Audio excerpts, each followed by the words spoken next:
Desligou? É? Não, tinha desligado agora. Não, tava normal, aí eu não fui tentar ajudar Então, mas... e não deu certo. Não, tá funcionando. Agora tá.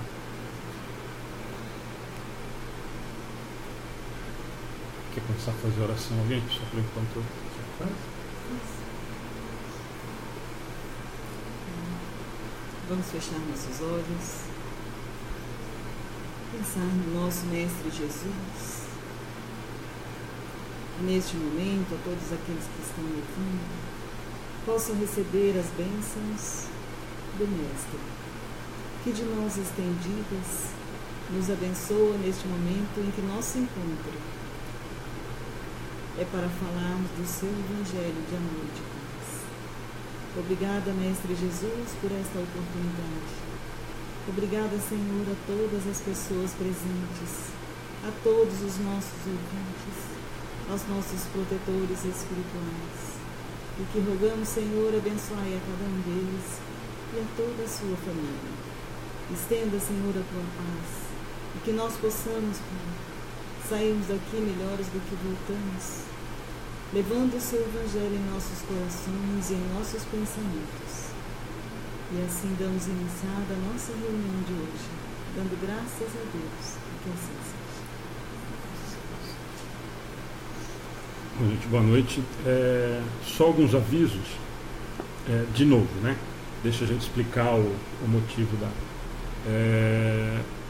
o celular de novo na mesa, né? Que a gente deixa para a gente poder compartilhar, para a gente poder receber algum tipo de informação em relação ao que está acontecendo com a palestra ou perguntas, embora a gente tenha combinado de não estar respondendo as perguntas que apareçam durante a transmissão, porque a gente não tem alguém só para fazer isso por enquanto, mas depois a gente responde a todas, também como os pedidos de oração que são anotados depois no caderno de orações e vibrações e vem para depois para o estudo, certo? Só mais alguns avisos que são importantes para a gente aproveitar a palestra e a transmissão. Só lembrando que nós já começamos a campanha da Páscoa com a arrecadação de chocolate. Alguém lembra o nome do chocolate? É Nestlé Classic 100 gramas. Leite, né? 100 gramas é a barra. Manja tudo chocolate. Então, nós estamos arrecadando. São para as crianças da educação infantil e para os idosos do asilo. Então, nós vamos precisar arrecadar aí aproximadamente, depois de sábado passado, que eram 26, foram para 42 crianças. Então, nós vamos ter que tentar arrumar aí por volta de 100, 115 barras de chocolate, né? Nós já recebemos uma doação de R$300, já recebemos uma doação de 3 barras que entregaram para a gente no sábado, então está começando a andar, certo? Então hoje, lembrando, capítulo 5 do Evangelho, para quem está acompanhando os capítulos através da transmissão, nós vamos dividir em 2 ou talvez 3, né, Rodrigo? Provavelmente, dependendo de como for andar hoje. Então, ou nós vamos fazer no mínimo em 2 semanas, em 2 meses, né? Em 2 apresentações, ou, se necessário, em 3, que não tem pressa nenhuma. Então, e é um capítulo extremamente importante, né? Uhum. Então, como não tem nenhum tipo de pressa, não se desencarnada para estudar mais um pouco também, né? Então, nós vamos fazer em 2 ou 3 vezes o capítulo, certo? Esse capítulo é massa. Esse é. Esse é. Mais alguma coisa? Alguém lembra de alguma coisa? Podia aproveitar e falar da palestra de quinta, né? Bem lembrado. Quinta e sábado, né? Quinta nós temos, excepcionalmente, nós temos a palestra quinta-feira do Paulo e da Leia, que o ano passado todo mundo gostou muito, e aí coincidiu desse ano cair justamente. Amanhã estaria fazendo 1 ano de palestra pública, na quinta, Dia Internacional da Mulher, então acabou, por coincidência ou não, caindo na quinta-feira. E no sábado, na Barra, eles também vão estar lá, mas vão fazer um seminário sobre o Pentateuco, né? Sobre o Pentateuco Espírita, vamos falar sobre as 5 obras da codificação musicada. Começa às 14h, termina às 17h30, na ACA Barra Bonita. Né? Tem até cafezinho, né? Tem até um coffee break. Coffee break é chique, é cafezinho, né? Vai passar a transmissão da Edgar no sábado? Não sei ainda, vou Tá. ficar sabendo amanhã. Eu achei que era É na Barra. No sábado à tarde, no mesmo dia, tem o seminário do Edgar, que aí acho que a Aline vai, nós estamos tentando viabilizar, se o SEAC não for transmitir, em fazer a transmissão lá. Então, Pela aí, nossa página. aí tá dependendo do Edgar, ficou de me dar uma posição amanhã, porque teve um monte de gente que eu compartilhei, teve um monte de gente que perguntou do seminário, mas e aí a Aline e a Mônica vão fazer o seminário do passe, havendo a Aí eu possibilidade, fui- aí faz a transmissão lá, enquanto a gente vai lá para Barra. Certo? Mais alguma coisa, lembra?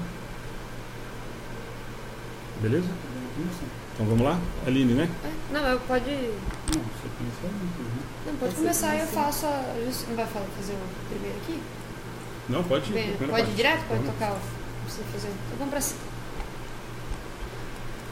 Bom, então a gente inicia hoje falando dos bem-aventurados, os aflitos, né?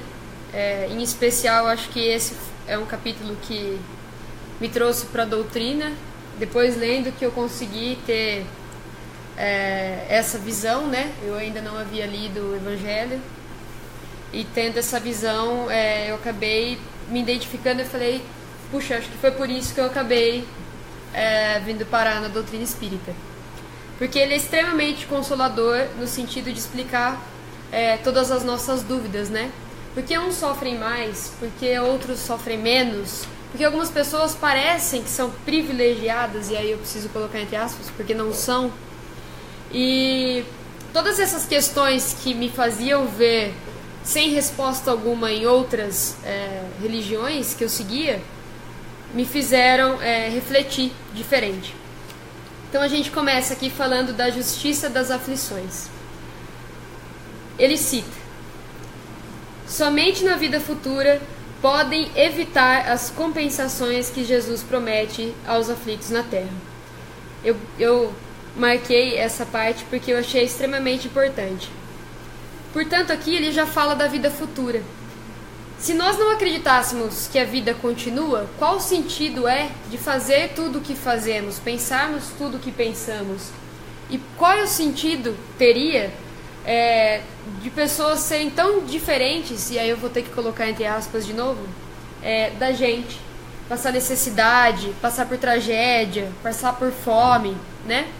Se nós não acreditássemos na vida futura, por que nós teríamos que viver tudo isso? E mais abaixo, ele dá um testemunho muito legal, que eu gostei muito. Porque uns nada conseguem, ao passo que a outros tudo parece sorrir. Todavia, o que ainda menos se compreende é que os bens e os males sejam tão desigualmente repartidos entre o vício e a virtude, e que os homens virtuosos sofram ao lado dos maus que prosperam. A fé no futuro pode consolar e infundir paciência, mas não explica essas anomalias, que parecem desmentir a justiça de Deus. Então aqui é aquele momento que a gente fica realmente se questionando, né? Mas se Deus sabe de tudo, por que Ele permite que essas coisas aconteçam, né? Por que Ele permite que eu tenha um filho paralítico? Por que Ele permite, se Deus é soberanamente justo e bom? E aí ele continua: entretanto, desde que admita a existência de Deus, ninguém o pode conceber sem o infinito das perfeições. Ele necessariamente tem todo o poder, toda a justiça, toda a bondade, sem que não seria Deus. Se é soberanamente bom e justo, não pode agir caprichosamente nem com parcialidade. Logo, as vicissitudes da vida derivam de uma causa, e pois que Jesus é justo, justa há de ser essa causa. Então, é como se a vida fosse uma balança, em que tudo que a gente faz existe uma causa e um efeito, e que a gente precisa equilibrar. Então não tem nenhum coitadinho, e também não há nenhum privilegiado na Terra. Todos nós estamos passando por coisas que nós precisamos passar. Quando ele fala da vida futura, para mim é bem nítido esse sentimento de que os reflexos de tudo que a gente fez estão acontecendo agora, porque a gente precisa passar por essa aprovação, né? E aí eu anotei uma coisa que eu li no enquanto eu estudava, né? Que aquilo que praticamos de errado, nós temos uma nova oportunidade de corrigir. E aí não é castigo, né? Se a gente falasse que Deus castiga, nós não estaríamos tratando nem de bondade e nem de justiça, né? Vocês, nem de justiça. Cortando, tô cortando? Desculpa, eu sou dessas. Tá perdoado. Sou dessas. É porque é só uma introdução. É lógico. É que tudo vai girar em torno disso, né? Sim. Mas o mais importante desse ponto, eu acho que nós conversamos outro dia disso, Rodrigo. A fé no futuro pode consolar Sim. e infundir paciência, mas não explica as anomalias que parecem desmentir a justiça de Deus. Tem muito a ver com a fé cega, né? Eu Sim. acredito que disseram que é assim, Sim. mas não explica o porquê. Eu tenho Sim. que acreditar, e aí fica pior, né? Eu acho que a emenda fica pior. Que aí, para justificar essa frase e essa fé no futuro, mas é vontade de Deus. Né? Sim. E aí essa vontade de Deus, então quer dizer que Deus teve vontade de eu ter essa anomalia, ou eu ter essa dificuldade, Sim. ou meu filho ter isso, ou eu ter que passar por aquilo, quer dizer, se eu acreditar, tudo bem, e aí é por isso que eu acho importante esse trecho, quer dizer, tudo bem que essa fé no futuro que nos é vendida, ou era vendida, né, de que é a vontade de Deus, ela fica, aí ela me coloca numa situação extremamente delicada, aliás, coloca Deus numa situação extremamente delicada, né? Sim. Porque se é a vontade dele, então Ele me escolheu ele pra quer sofrer. que eu passe por isso mesmo. Exato. Nos Se- milhões independente de do filhos motivo. que ele tem, né? Né? Exato. É. Mas eu raciocínio, porque às vezes eu escuto uma pessoa me dizer assim, não, Deus me escolheu, ou fui escolhido para esse sofrimento para a glória de Deus. Não, Fala, mas- Coragem. a glória de Deus Coragem, que isso é e ver o demais. seu filho sofrendo. Sim. Entre milhões de filhos, ele me escolheu para ser sofredora. E aí, em compensação desse sofrimento, eu tenho lá a vida eterna no céu. Ele não deu a vida eterna para todos os seus filhos? Né? Então, Sim. é um raciocínio E não pode. Tengo. Não. E ainda pensando quando a gente fala, por exemplo, de céu e inferno, né? Que como assim eu vou ficar o resto da minha vida no inferno e não, que sentido faz isso, né? Quando a gente fala da bondade de Deus e da justiça, né? Isso pra mim tá muito mais. Hoje eu discutia isso com a minha mãe e com a minha avó, então você imagina o desafio. E puxa, elas ouviram e elas tentaram entender o que eu estava falando em relação ao espiritismo. E talvez para minha avó, que está num momento extremamente de dor porque ela está doente, ela se sentiu um pouco mais confortável. E aí eu percebi como é importante a gente ter essa ciência, né, da justiça e da bondade de Deus, que às vezes nos é ensinado de uma maneira que vai, né? Vai acabar aqui para você comentar, porque eu acho que nós vamos emendar o mesmo. Então deixa eu Não, contar. eu ia. A frase tão importante quanto a que você estava tratando é: se nós, no Livro dos Espíritos, aprendemos que Deus é soberanamente bom e justo, causa primeira de todas as coisas, se o que eu estou sofrendo é um efeito, então tem a causa é justa. Quer dizer, se eu estou experimentando, né, a causa disso tem que ser justa, porque senão eu não vou conceber um Deus justo. Mas aí nós vamos chegar lá na causa. Mas só da gente pensar isso, essa frase, por isso que eu adiantei que nós íamos falar de uma coisa que a gente já tinha discutido. Se é soberanamente bom e justo, não pode agir caprichosamente nem com parcialidade. Então, simples. Aí depois nós não precisamos nem pensar na causa e no efeito. Quer dizer, se ele é justo e bom, e ele não foi justo comigo, porque se eu estou sofrendo algo que não é do meu merecimento, ele não está sendo justo. Sim. Pelo meu prisma, né? Sim, não, mas por qualquer prisma. Se eu não mereço isso, se não existe, aí se não existe a causa, ele está sendo injusto, não está sendo correto comigo. Se não tem um motivo para eu estar sofrendo, e aí volta naquela história lá, se é vontade dele simplesmente que eu sofra, eu não consigo conceber essa imagem de Deus, né?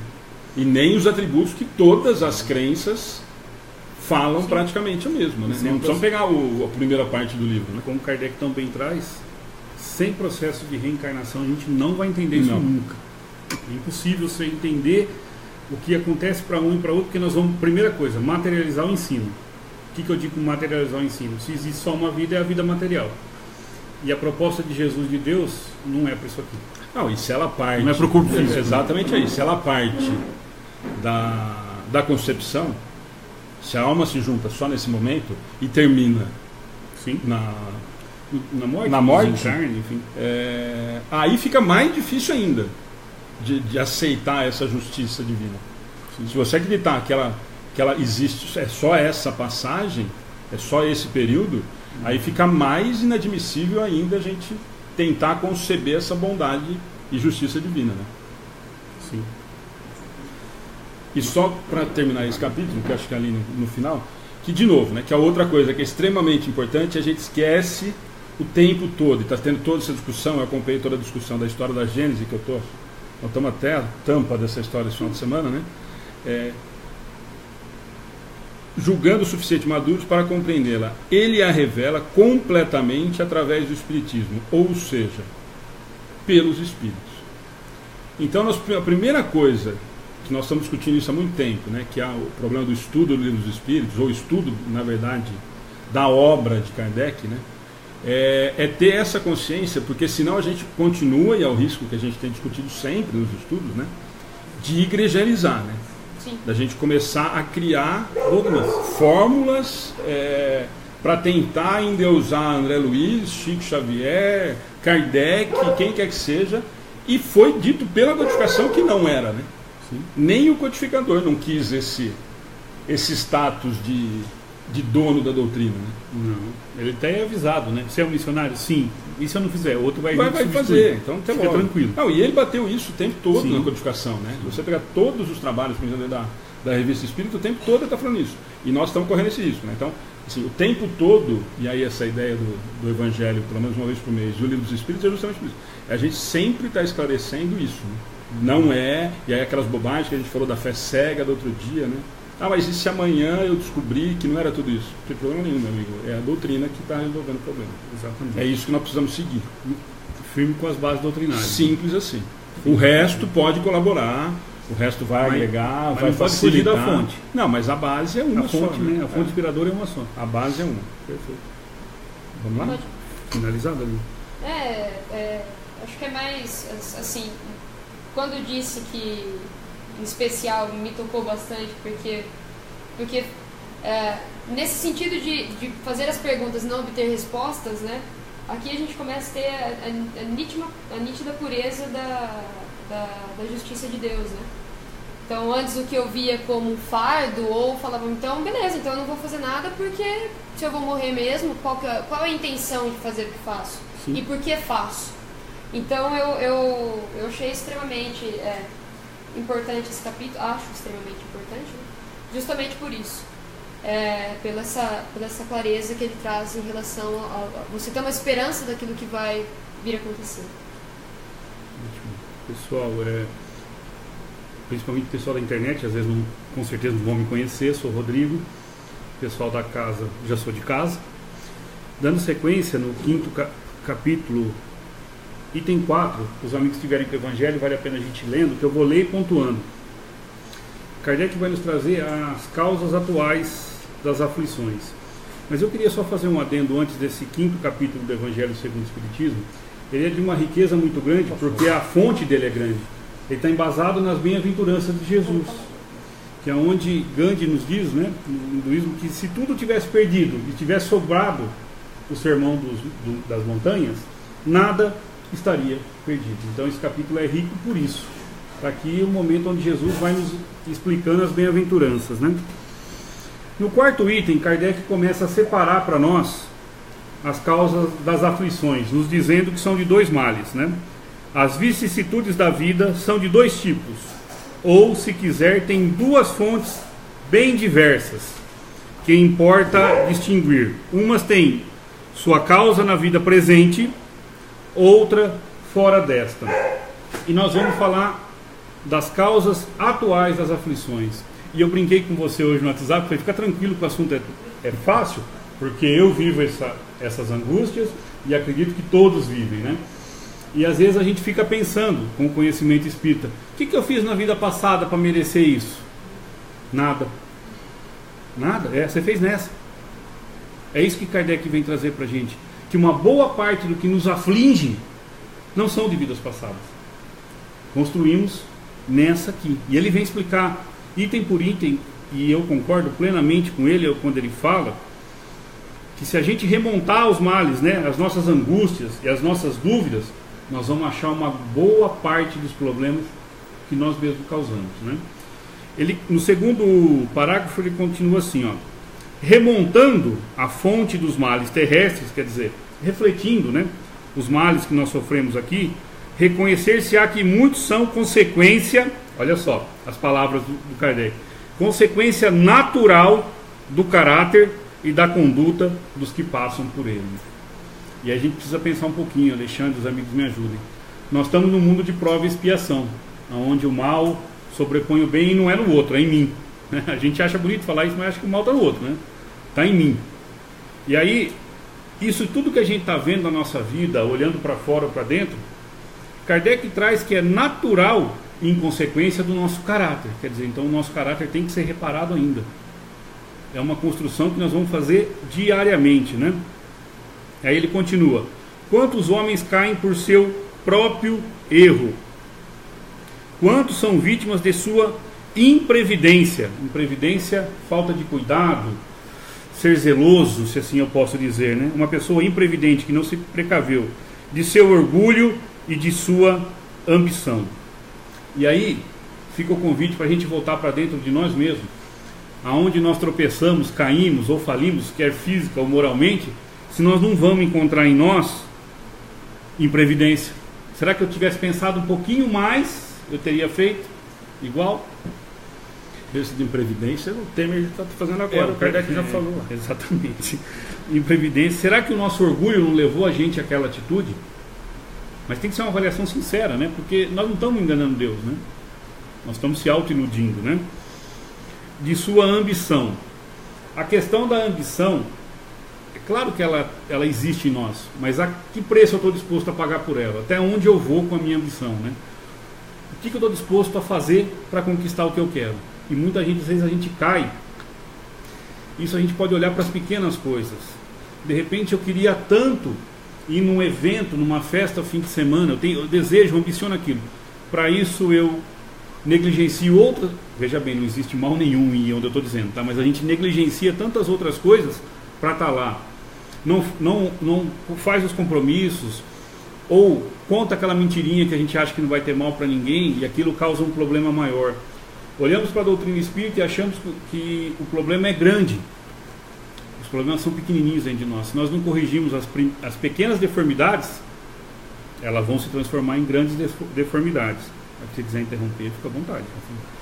Vou seguir então, tá? No quarto parágrafo: quantas pessoas arruinadas por falta de ordem, vírgula. Ponto, vamos refletir. Por falta de ordem. Lembram quando Kardec teve... Chico teve o primeiro contato com Emmanuel? E ele se colocou à disposição do apostolado que ele veio fazer depois brilhantemente. Emmanuel fez 3 recomendações para ele, tão batido no movimento. Vocês lembram quais foram? A segunda, disciplina, e a terceira, disciplina. Então ele está dizendo para nós que a gente nos arruinamos, quer moralmente ou materialmente, por falta de ordem, de organização, de compromisso com o que é importante, de perseverança. Na primeira adversidade, dificuldade, no primeiro tropeço, desistimos do compromisso assumido. Isso é falta de perseverar, insistir, né? Pela má conduta. Profundamente a última frase que eu grifei aqui, quem puder ver meu evangelho, está aparecendo no arco-íris, né, Alexandre? Ou por não terem imposto limites a seus desejos. Agora é opinião minha. Essa, para mim, é a maior causa de aflição do Rodrigo. Não conseguir, e acredito que seja de todos nós, não colocar limite aos nossos desejos faz com que a gente queira as coisas constantemente. Queremos mais do que precisamos. Queremos mais até do que merecemos. E quando conquistamos, se é uma conquista material, longe de felicidade, ela traz satisfação. Agimos igual a criança que ganha aquele brinquedo, brinca por meia horinha, 40 minutos e encosta ele. Impor limite aos nossos desejos significaria para nós uma vida bem menos aflita. E se nós perguntarmos aqui para todos nós, quem quer ter menos aflição? Todos. Quem quer limitar os desejos? E não é da boca para fora, é para dentro. Aí fica mais difícil. Então não é da vida passada. Sim, porque é um processo evolutivo. Essas angústias a gente tinha lá, essas dúvidas, trazemos para cá, né? Mas as angústias de agora, nós mesmos causamos. Seguindo um pouco. Quantas uniões infelizes, porque são fruto de interesse calculado ou de vaidade, e nas quais o coração, e aqui o coração entende-se por sentimento, respeito, carinho, compaixão, companheirismo, não se prestou a nada. Eu me uni a alguém, a um companheiro ou uma companheira, por interesses materiais ou por tola vaidade, beleza, chance de ser admirado, que todos nós temos isso dentro de nós, né? Isso tudo causa aflição. Ele continua então. Quantas dissensões, brigas, né? Querelas funestas poderiam ter sido evitadas com mais, de novo, moderação e menos suscetibilidade. Suscetibilidade a gente vai entender por fraqueza moral. Quanta coisa na minha vida, se eu contasse até 10 de verdade. Lembram do nosso lar, onde o André Luiz fica com a água na boca? Nós devíamos ter esse copo constante com nós, antes de responder, colocar água na boca, moderação, refletir. Nada como uma noite bem dormida ou mal dormida com travesseiro, mal dormida, para que a gente não faça amanhã. Imagina o seguinte, vamos tentar criar um exemplo. Sabe quanto a mãe, e a gente sempre perde, né, quando contraria a mãe, mas enfim, a mãe fala uma coisa e a gente não concorda, não responde naquele momento. Você vai se arrepender da resposta. Você vai machucar talvez a pessoa que mais te ama. Vai embora, amanhã cedo você não tem coragem de dizer a mesma coisa. Isso é moderação. Isso é entender que é melhor parar do que criar um problema maior, né? Aí ele continua mais, Kardec. A sobriedade de Kardec é fantástico. Quantas doenças e enfermidades são consequências da intemperança. Intemperança é quando a gente perde o prumo, perde a esportiva, revida, extravasa, coloca ódio para fora. E excessos de todos os gêneros. E aqui é importante a gente dizer, Kardec está dizendo o seguinte, que nós somos capazes de ter menos doenças, se assim eu posso chamar, se a gente controlar a nossa intemperança. Então perder o equilíbrio não faz bem nem para você, nem para mim. E a ciência comprova. Exatamente, Kardec nos orienta isso, né? A ciência vai comprovar tudo que o Espiritismo traz, né? E excessos de todos os gêneros. E aqui, Alexandre, eu queria abrir uma discussão de ideias. Olha que ele chama, excesso de todos os gêneros. Então eu posso ter contato com bebida? Pode.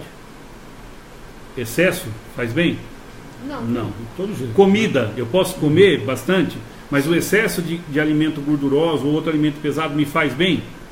Perceba como o raciocínio ele é lógico. Eu posso ter qualquer tipo... Mas aí essas coisas é fácil da gente balizar. Isso aqui é uma coisa que a gente não coloca no mesmo patamar. O excesso ao envolvimento com a doutrina. Também é prejudicial, vai criar fanatismo. Excesso. Então excesso de todos mas assim, eu falo, a gente pegar os exemplos costumeiros, né? A bebida, da comida, do sexo, é fácil. Mas o que aparentemente, às vezes, eu, e mesmo quem usa os excessos dessas coisas, também está achando que é legal. Sim.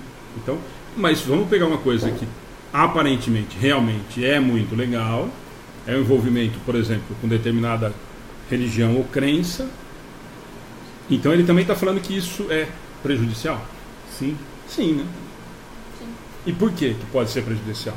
Você já me falou uma. A gente tem... Que é o fanatismo. Esse é o primeiro, que é o mais A absurdo guerra de na todos. Síria, por exemplo, hoje se deu por um fanatismo um religioso. fanatismo religioso. Excesso de E o poder. pior, e aí hoje eu recebi e eu fiquei horrorizada, para não falar outra palavra. Recebi o negócio, né? tanto está se falando da Síria, né? E aí a gente está falando de excessos, enfim. E mandaram hoje no meu WhatsApp a justificativa da Bíblia para a guerra na Síria. E eu fiquei enfurecida. Mas eu interpreto a minha maneira. Exatamente. E eu falei assim, gente, não é possível que a pessoa está tirando a justificativa de tudo que está acontecendo e não está percebendo que existe um excesso de dinheiro, enfim. E a minha vontade era de responder, mas aí eu coloquei água na boca, contei até 10 e eu já ia mandar, então eu falei, então Deus está de sacanagem, né? Mas assim, enfim, quando a gente fala de excessos, a gente vê o extremo e vê coisas dentro da gente que são muito... Excesso de poder prejudicial, de dinheiro, eu não sei onde você levar o raciocínio. Não, é justamente nesse ponto. É porque a gente acaba parecendo que a gente faz a crítica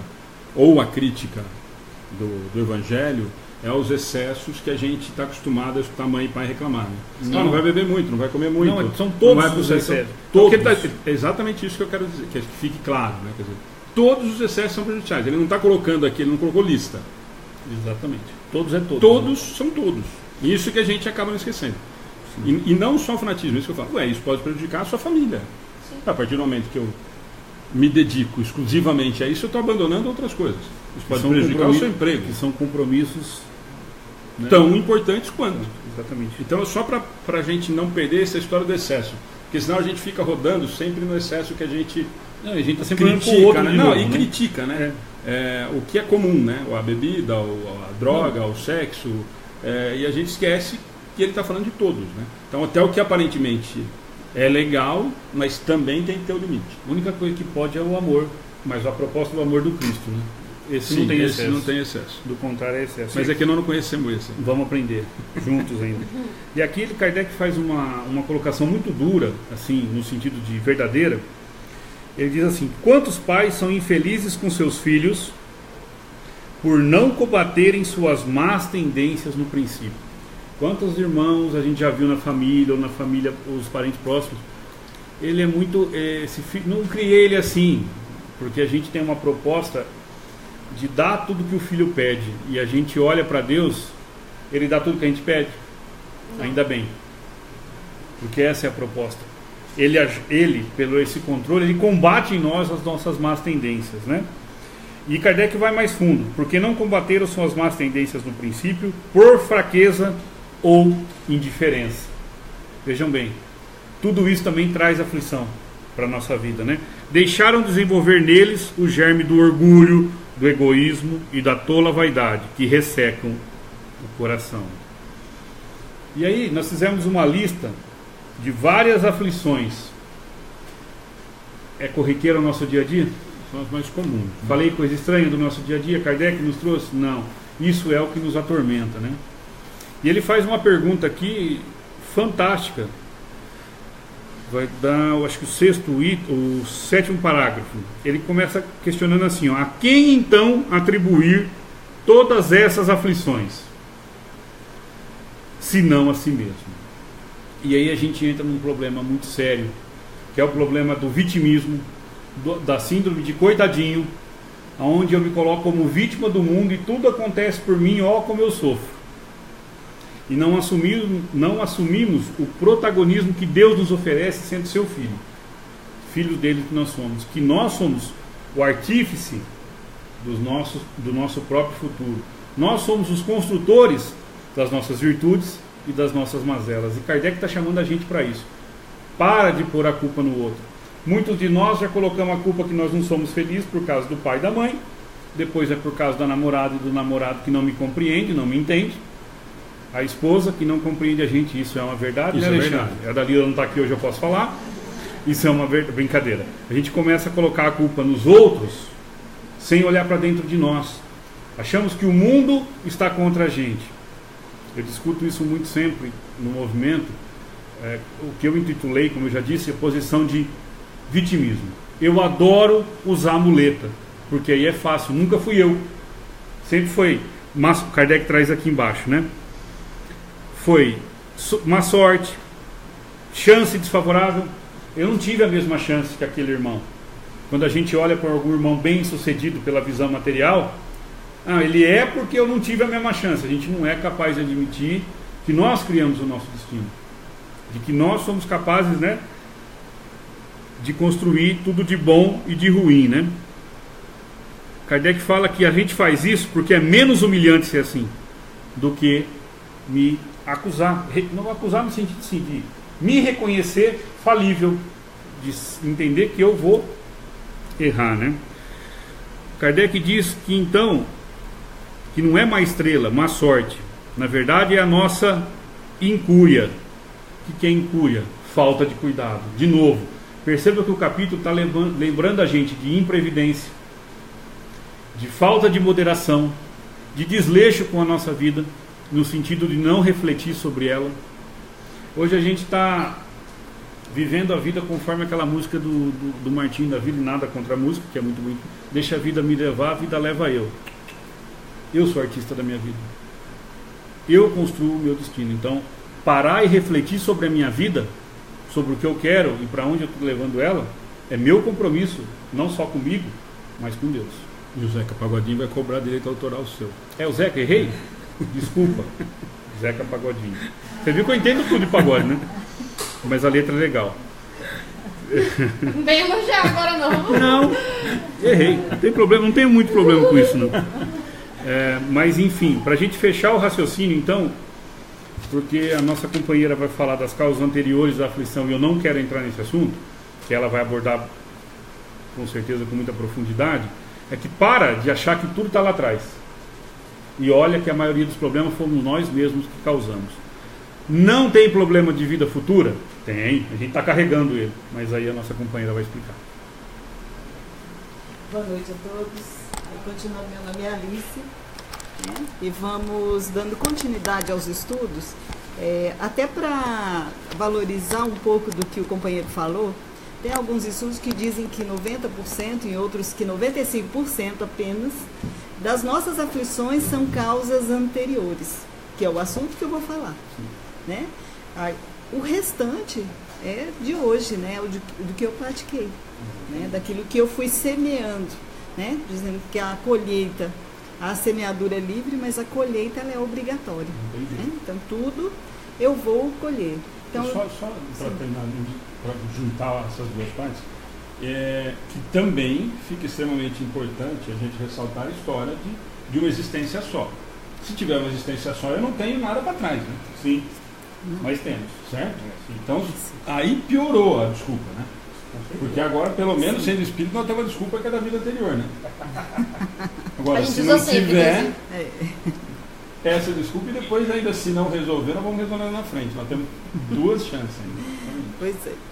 Mas desses 5%, se nós analisarmos, nós veremos que as causas anteriores das aflições são aquelas em que eu não tive nenhuma participação, né?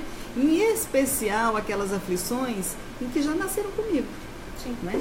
Então, o cego de nascença, o estrupiado, aquele que tem idiotia, né? Ou que nasceu com síndrome de Down, em que a vida lhe tirou a capacidade, inclusive, de ganhar o próprio trabalho. Sim. Então, aqui, lendo Kardec, ele diz que se todavia, se há males cuja causa primária nesta vida a própria pessoa, outros que lhe são, ao menos na aparência, né, totalmente estranhos e que parecem golpeá-lo como por fatalidade.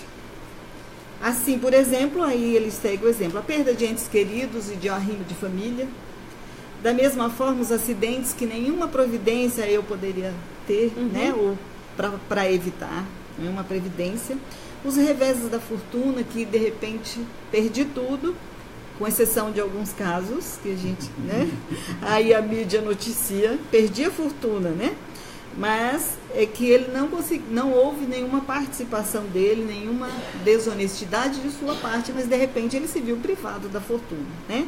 Além dos flagelos naturais que eu comecei a abordar, que são as enfermidades de nascença, aquelas que vai tirar o direito da criatura. Então, aqueles que nasceram com essas coisas, ou que passam por esse tipo de aflição, eles cometeram alguma coisa nesta vida? Se ele for fazer uma reflexão, parece que não, né? Especialmente aqueles que nasceram com aquilo. Sim. Então, por que tragédia? Por que aquilo veio acontecer na minha vida? O que eu fiz? Eu estou pagando o pecado de meu pai e de minha mãe? Posso eu pagar o pecado de meu pai e de minha mãe? Mas isso é um questionamento e é um posicionamento muito veemente em outras crenças. Porque a justificativa tem que ser alguma. Porque senão volta. Ou tem alguém que tem culpa, ou Deus não é perfeito. Certo? Então eu preciso arrumar um culpado. Quem que é o culpado? Pai e a mãe. Ou avô, é até a 7ª, não é isso? Sim. Até a 7ª geração. Até a 7ª geração. Então, quer dizer, se o meu tataravô, eu já estou ferrado porque eu tenho o meu avô que já me estrupiou, então eu já estou devendo dívida dele. Do meu pai e minha, coitado Alexandre. Mas se me permite essa colocação, porque para justificar a lei de Deus, a gente está pagando para o pai e a mãe. Não, isso não tem Deus justo aí. Se a família que recebe um irmão com alguma deficiência, é claro que a família também está experimentando, né? Exercício do amor, da bondade, da compaixão, mas aquela conta é dele. Ele está experimentando, né? Ele está espiando, se assim a gente pode dizer. Perfeita a colocação. Então, se ele não fez nada nessa vida, não pode ele pagar pela justiça do pai, como disse o companheiro, porque senão Deus não seria soberanamente justo e bom. E eu acredito que Deus é bom. Então, alguma coisa fez com que eu viesse com aquela anomalia, ou com aquela doença, ou que eu tivesse que passar por aquele problema que para mim foi inevitável. Então, não está presente nessa encarnação. Ela só pode ter vindo de outra encarnação, Só pode ter vindo de outra vida, porque esta vida eu nada fiz. Especialmente as crianças, como é que um bebê, recém-nascido pode ter alguma coisa se ele não fez nada? Pro ruim e pro bom, Pro ruim e pro bom, Inclusive, como é que eu posso garantir a minha vaga no tal do céu se eu não fiz nada de bom? Sim. Pois é. Nem ir pro inferno porque eu também não fiz nada de ruim. Exatamente. Certo? Inclusive, quando o pai recebe a notícia que vai ter um filho, por exemplo, com síndrome de Down, a primeira pergunta que ele faz é por que Deus, Por que comigo, Deus? E aí, às vezes, a gente esquece, que exatamente. hoje eu estou exatamente numa posição de colheita. Eu vou colher aquilo que eu deixei na encarnação passada. Então, os sofrimentos, no item 7, eles são produzidos por causas anteriores, ou erros atuais, mas foi uma falta cometida. Não foi o meu pai, não foi a minha mãe, não foi meu avô, e não foi Adão e Eva. Seria outro culpado que eu posso achar?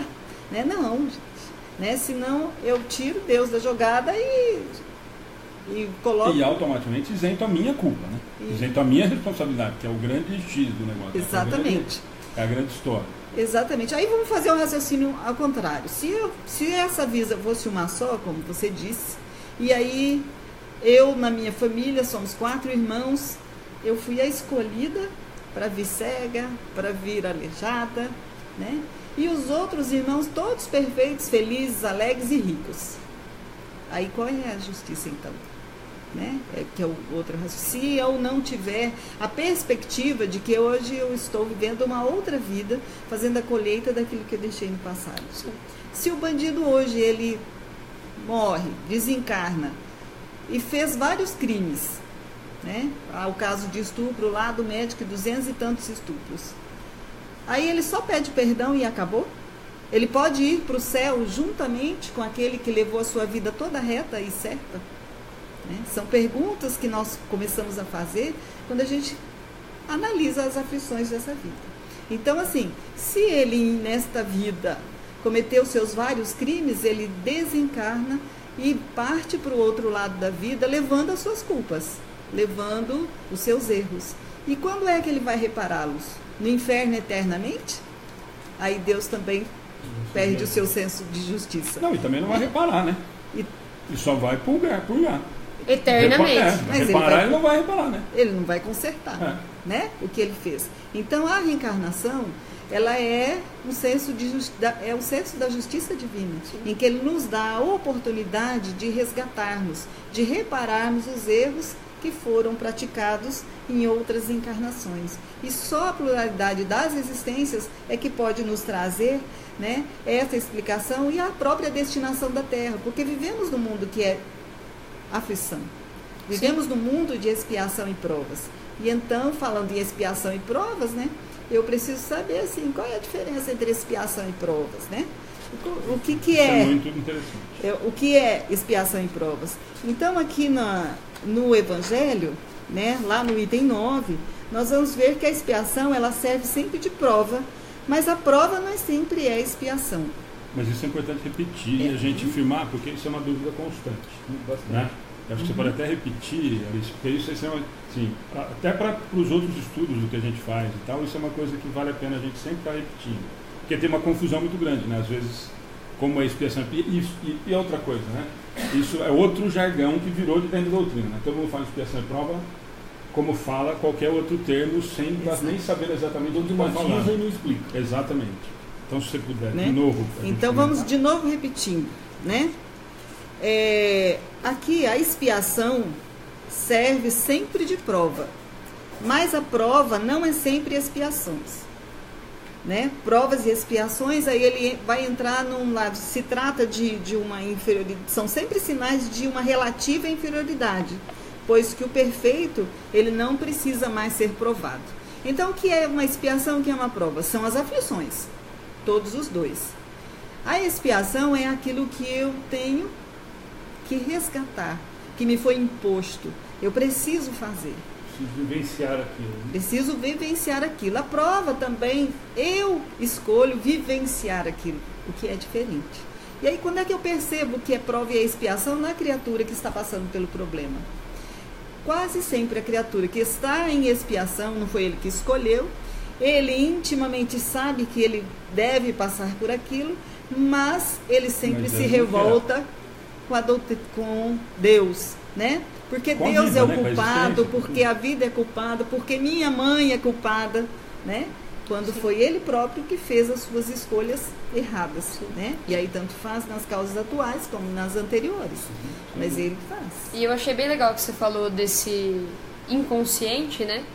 Porque tem o livro da Joana de Angelis que ela fala sobre o choque que dá a consciência com o inconsciente e que a dor desse choque é como se fosse a dor de um parto. Então, percebe que quando a gente toma consciência dos nossos sentimentos mais escondidos, né? O quanto a gente sofre com isso. Então, se a gente já está sofrendo, imagina a hora que a gente toma consciência do nosso sofrimento. Só para aproveitar, só para não cortar o que o Rodrigo estava comentando agora, um exemplo claro da prova e expiação, né? E o Rodrigo está dizendo que a prova a gente coloca, exatamente essa é a palavra que a gente usa nos termos normais, né? Eu coloco a prova aquilo que teoricamente eu já aprendi. De fazer. Eu me proponho a fazer uma coisa que eu acredito que eu já consiga fazer. E a expiação me é enfiado do meio, goela abaixo, porque eu preciso aprender com aquilo que eu já passei, eu fiz com que um outro sofresse, que eu experimente na minha existência aquela possibilidade. Eu saber quanto que é complicado. Para eu entender, na verdade, a prova fica fácil. A prova, teoricamente, eu já aprendi. Eu só vou realmente colocar isso. Firmar ela. E a expiação, não. Na expiação, eu fiz. Eu preciso passar por aquilo, então normalmente me é imposto.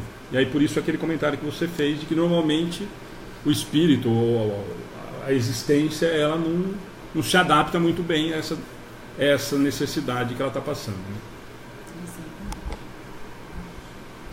Então, isso nos leva a ver assim, a prova e a expiação, a expiação, o espírito, ele é imperfeito, né? Então, ele cometeu o erro e ele precisa dar corrigenda.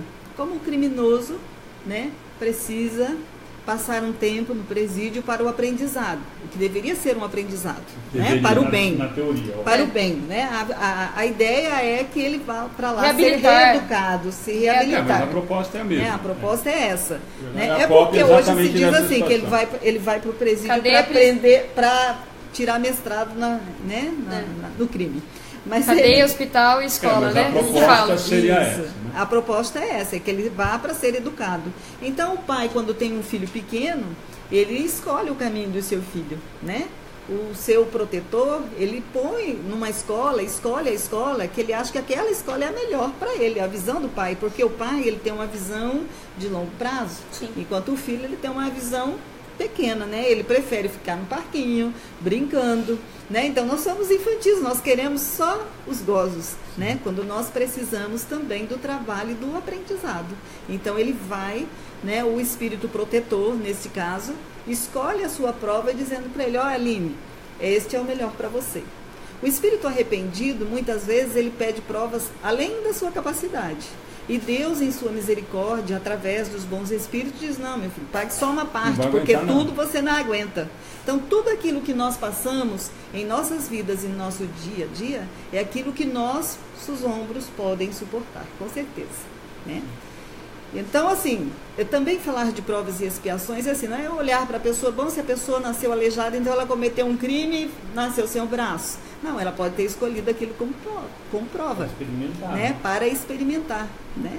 Olha, eu já aprendi aquilo vai fazer com que ele não vá fazer mais bobagem de novo. Né? Jesus disse que diminuir a possibilidade da bobagem. É preferível, né, que tire o olho para que ele não faça. Então, eu também faço esse tipo de coisa. Eu escolho determinadas provações, né? Então, vejamos grandes exemplos como Chico Xavier, Madre Teresa de Calcutá, escolheram uma vida de pobreza, né, de doação para os menores, né, para aqueles mais pobres, porque eles já tinham aprendido a lição do amor verdadeiro. O quanto é bom doar, né? O quanto é bom dar. Se doar, na verdade. Exatamente. Né? Então, quanto mais perfeito o espírito está, mais ele pede, né, para que ele possa, através de uma vida mais difícil, ajudar os seus irmãos menores, né, ajudar a carregar.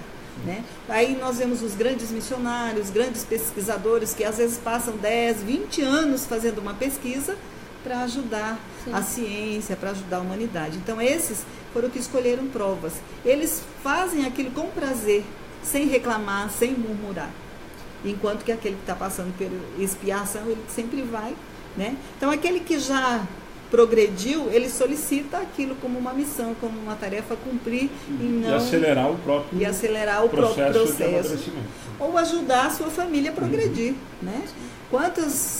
Outro dia mesmo tive um relato de uma família que tem um filho doente e que ela me disse: não, olha, você falou uma coisa interessante, porque o filho tem um problema sério de saúde, ele está sempre grato, ele está sempre agradecendo, e os pais ficam assim encantados com o jeito dele receber a doença, dele reagir à doença. Mas as aflições, eu assim, dessas de modo geral, e as minhas, por exemplo, quando eu tenho, porque aí eu tô falando por mim, são super importantes, porque elas realmente nos dão esse sentimento de puxa, eu estou vivo e preciso fazer alguma coisa para essa dor passar. Porque ninguém gosta de sentir o que sente, né? No caso de uma depressão, por exemplo, eu dei uma pausa e eu preciso entender o que está acontecendo comigo. Ou essas que são mais dolorosas, né? Como receber notícia de um filho que vai vir doente, ou... No item 18 do próprio capítulo, Kardec traz isso à tona. O bem e o mal sofrer, nós vamos estudar com certeza mais pra frente. Sim, é verdade. Isso é só para a gente fazer aqui a diferenciação, né, entre o que é expiação e o que é prova. Sim. Né? Eu estou experimentando, mas eu tenho um jeito bom e mal de sofrer. De ver isso, né? Sim. Pode ser uma dádiva para mim ou pode ser uma cruz muito pesada. Uma cruz muito pesada. Então, se a cruz está muito pesada, né? Força. Né? E onde é que eu busco o socorro? Né? No Evangelho. Então nós vemos lá Paulo nas cartas aos Gálatas, capítulo 6, versículo 7, ele diz: pois aquilo que o homem semear, isso também ceifará. Se lembrarmos as palavras de Jesus, ele disse que a cada um segundo as suas obras. E todos os testemunhos e curas que Jesus fez de cegos de nascença, em que ele disse, né? A tua fé te salvou, vá e não peques mais. Qual era o pecado que aquele cego de nascença tinha feito? Né? Ou aquele que tinha mutilado. Jesus já apontava naquela passagem do Evangelho em que ele tinha, sim, cometido erros em outra vida, e nessa ele veio para resgatar. Né? E era dele. Não era dele. E ele só melhorou também por causa dele, né? Sim. Exatamente, por causa da tua fé. Sim. Né? Então, nós precisamos fazer esse raciocínio, né, de que cada coisa que temos dentro de nós, ou pelos reveses que a vida nos apresenta, ou nós estamos em prova ou estamos em expiações. Né? Se está muito difícil, pode ser uma expiação. Né? Se tiver fácil, uma prova que eu vou tirar de letra, porque eu já sei. Eu estudei. Né? Eu estudei. Né? Então, o aluno que estuda, ele faz a prova em quantos minutos? Né? 5 minutos, 10 minutos, ele gabarita uma prova. Mas aquele que não estudou, aquele que não se aplicou, ele vai fazer a prova sofrendo. Ele vai olhar o outro, ele vai querer copiar. Exatamente, é um nervoso, né? Um olhar para o lado, assim, para ver se eu enxergo ali, para ver se eu consigo. Mas né? Tá, eu acredito, viu, Alexandre? Né? Mas nós somos todos na vida dele, né? Ué, cadê? O que eu fiz? Né? Alguma coisa eu fiz. Então, né? Só a gente que um espírito ele pode ter adquirido certo grau de elevação, mas quando ele deseja progredir, ele solicita, né? Que ele faça as provas para que do terceiro ano ele vá para o quarto, do quarto para o quinto, do quinto para o sexto, e assim essa progressão infinita, e que só então eu vou conseguir ganhar, né? Ou viver no mundo ditoso, que é o mundo feliz, segundo Kardec. Né? Ok? Acho que encerramos o tempo também. Obrigada. Então, gente, só para a gente encerrar, e aí até a gente já podia deixar mais ou menos encaminhado, eu acho que a gente vai ter que dividir em mais duas mesmo. Eu acho que a gente podia fazer na próxima, esquecimento do passado, motivo de resignação, suicídio de loucura. E esse eu acho que seria extremamente importante a gente fazer mais um nas instruções. E as outras a gente acabou fazendo porque praticamente o capítulo falava por si. Agora, nesse daqui, eu acho que não. Não vai fazer nem em 3. Não, eu acho que em 3 a gente faz. Não, eu acho que em 3 a gente faz. Porque aí as instruções do Espírito a gente define qual vai, o que vai poder ser usado. E depois tem mal remédio. Isso. Mas aí a gente usa. Amadas é uma parte assim. Então. Mas aí a gente define, cada um escolhe uma. Esse capítulo em especial é bem. E mas assim, o da próxima, então, no próximo mês a gente volta no 5. E tenta fazer os 3, esquecimento do passado, motivo de resignação. Itens 11 e 12. Suicídio e loucura. Desculpa, esquecimento do passado, motivo de resignação e suicídio e loucura. E depois a gente vai para instruções dos espíritos, que eu acho que essa vale a pena a gente fazer com mais tempo. Certo? Muito bom. Você faz oração final para a gente. Deus, nosso Pai, que sois todo poder e bondade, dai, Senhor, a todos aqueles que estão em sofrimento, a resignação, a compreensão do momento por que estão passando. Dai-lhe, Senhor, a resistência para que eles possam resistir ao mal e à tentação.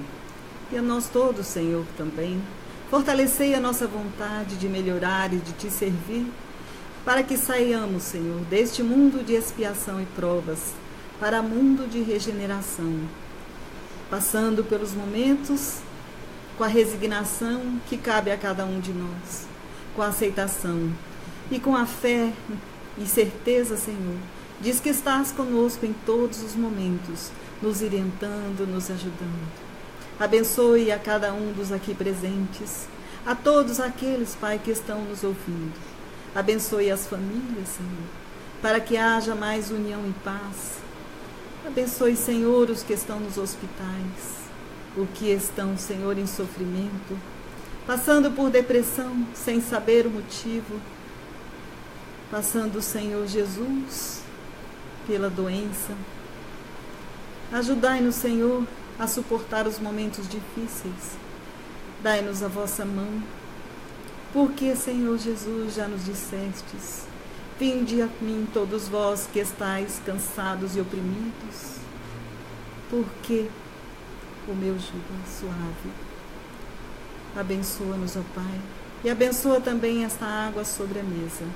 Abençoe a todos aqueles que estão necessitados, que estão no livro de orações, aqueles que estão pedindo orações através da internet. E que tua paz permaneça em nossos corações, nos acompanhando, Senhor, em todos os momentos.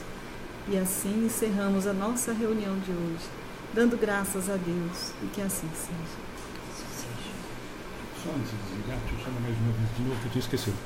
Gente, de novo, pessoal da internet, principalmente, palestra pública de terça-feira, estudo do Livro dos Espíritos na quarta, que são transmitidos, e essa semana, com exceção, nós vamos fazer a palestra pública na quinta-feira também, nenhum dos dias é sessão mediúnica. Então, e hoje, por acaso, a toalha é branca, mas só o Rodrigo que destoou hoje, que veio de escuro. Certo? Então, só para a gente avisar. E para quem pegou só o final, nós estamos na campanha de arrecadação de chocolate. Lá na nossa página tem as informações para quem puder colaborar. Obrigado, gente. Pessoal, valeu. Obrigado.